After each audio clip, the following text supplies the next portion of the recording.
Hello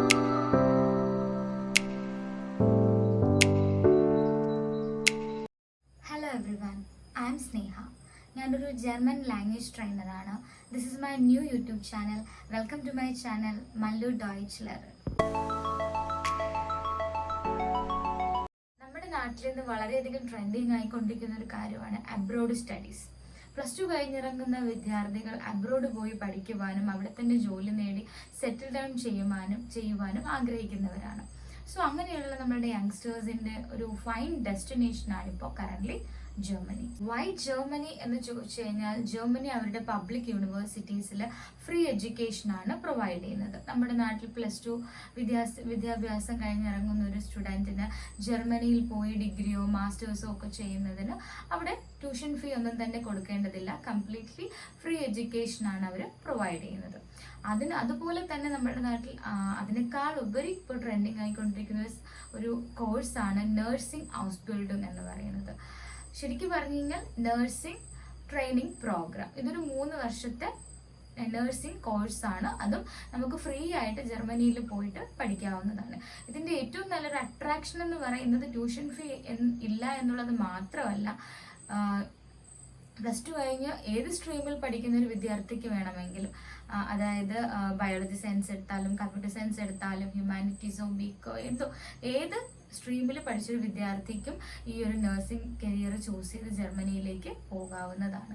അതിനോടൊപ്പം തന്നെ നമ്മുടെ ഈ ഒരു നഴ്സിംഗ് സ്റ്റഡീസിന് ഇടയിൽ കൂടെ തന്നെ നമുക്ക് പ്രതിമാസം 1 ലക്ഷം രൂപ വരെ സ്റ്റൈഫൻഡ് നേടി നമുക്കവിടെ പഠനം തുടരാവുന്നതാണ്.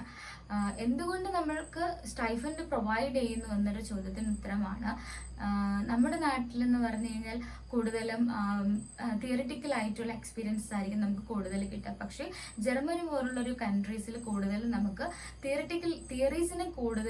തിയറീസിനെക്കാളും കൂടുതൽ അവർ കോൺസെൻട്രേറ്റ് ചെയ്യുന്നത് ഒരു സ്റ്റുഡൻറ്റിന് പ്രാക്ടിക്കൽ എക്സ്പീരിയൻസ് എങ്ങനെ കൊടുക്കാം എന്നുള്ളതാണ്. സോ ഒരു nursing student theoretical class attend ചെയ്തതിനേക്കാളും കൂടുതൽ അവിടെ പ്രാക്ടിക്കൽ ആയിട്ടുള്ള എക്സ്പീരിയൻസസ് നേടുന്നു. സോ ഈ ഒരു പ്രാക്ടിക്കൽ എക്സ്പീരിയൻസ് നേടുന്നതിൻ്റെ ഭാഗമായിട്ട് അവർ അവിടുത്തെ ഹോസ്പിറ്റൽസിലും ഓൾഡ് ഏജ് ഹോമുകളിലും എല്ലാം വർക്ക് ചെയ്യുന്നതായിട്ട് വരുന്നു.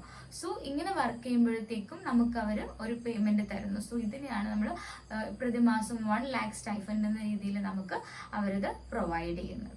പഠനത്തോടൊപ്പം തന്നെ പ്രാക്ടിക്കൽ എക്സ്പീരിയൻസസ് നേടുന്നതുകൊണ്ട് തന്നെ പഠനം കഴിഞ്ഞാൽ ഉടനെ തന്നെ നമുക്ക് ജർമ്മനിയിൽ ഒരു നേഴ്സായിട്ട് ജോലിയിൽ പ്രവേശിക്കാവുന്നതാണ്. ജർമ്മനി ഒരു നേഴ്സിന് നൽകുന്ന സാലറി എന്ന് പറയുന്നത് 2.5 ലക്ഷം രൂപ മുതലുള്ള സാലറിയാണ് ജർമ്മനി ഒരു നേഴ്സിന് അവിടെ പ്രൊവൈഡ് ചെയ്യുന്നത്.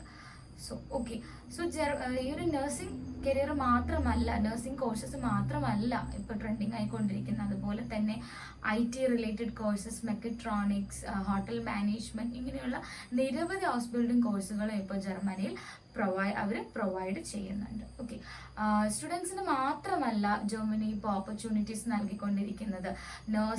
നമ്മുടെ നാട്ടിലെ നഴ്സുമാർക്കും ഇപ്പോൾ എന്ത് ചെയ്യാം, ഈ ഒരു ജർമ്മൻ ലാംഗ്വേജ് നമുക്ക് പഠിച്ചുകൊണ്ട് ജർമ്മനിയിലേക്ക് പോകാവുന്നതാണ്. വർക്കിംഗ് പ്രൊഫഷണൽസ് ആയിരുന്നാലും ഏതൊരു സ്ട്രീമിൽ വർക്ക് ചെയ്യുന്നവരായിരുന്നാലും അവർക്ക് ജർമ്മനിയിലേക്ക് പോകാവുന്നതാണ്. സോ ഇതിനെല്ലാം ഉള്ളൊരു ക്രൈറ്റീരിയ എന്ന് പറയുന്നത് ഈ ഒരു ജർമ്മൻ ലാംഗ്വേജ് നമ്മൾ പഠിക്കുക എന്നത് തന്നെയാണ്. സോ നമുക്കിനി ജർമ്മൻ ലാംഗ്വേജിനെ കുറിച്ചുള്ള ഡീറ്റെയിൽസിലേക്ക് പോകാം. ബേസിക്കലി ഒരു ജർമ്മൻ ലാംഗ്വേജിന് 6 ലെവൽസ് ആണുള്ളത്. For example A1, A2, B1, B2, C1, C2. ഇതിൽ B2 ലെവൽ വരെയാണ് നമ്മൾ ജർമ്മൻ ഗവൺമെൻറ് ഈ സ്റ്റഡീസിന് പോകുന്നതിനായാലും നഴ്സിംഗ് അതുപോലെ ഹൗസ് ബിൽഡിംഗ് കോഴ്സുകൾക്കായാലും നഴ്സുമാർക്കും വർക്കിംഗ് പ്രൊഫഷണൽസിനെല്ലാം അവിടെ പോയി വർക്ക് ചെയ്യുന്നതിനായാലും ബേസിക്കലി ചോദിക്കുന്ന ഒരു ക്രൈറ്റീരിയ എന്ന് പറയുന്നത് B2 level of German language തന്നെയാണ്. സോ ഇതിൻ്റെ എക്സാംസ് എല്ലാം കണ്ടക്ട് ചെയ്യുന്നത് ഗോയ്തെ ഇൻസ്റ്റിറ്റ്യൂട്ട് ആണ്. ഓൾ ഓവർ ദ വേൾഡ് ഇതിൻ്റെ എക്സാംസ് എല്ലാം കണ്ടക്ട് ചെയ്യുന്നത് ഗോയ്തെ ഇൻസ്റ്റിറ്റ്യൂട്ട് ആയിരിക്കും. സോ ഇത് ഒരു ലാംഗ്വേജ് ടെസ്റ്റ് ആണ്. നമ്മൾ ആ നാട്ടിൽ IELTS, OET എന്ന് പറയുന്നത് പോലെ തന്നെ ഒരു ലാംഗ്വേജ് ടെസ്റ്റ് തന്നെയാണ് ഈ ഒരു ജർമ്മൻ B2 ലെവൽ എന്ന് പറയുന്നത്. ജർമ്മൻ ലാംഗ്വേജ് പഠിക്കുന്ന ഒരു സ്റ്റുഡൻറ്റിനെ സംബന്ധിച്ച് 2 അഡ്വാൻറ്റേജസ് ആണ് അവനുണ്ടാകുന്നത്.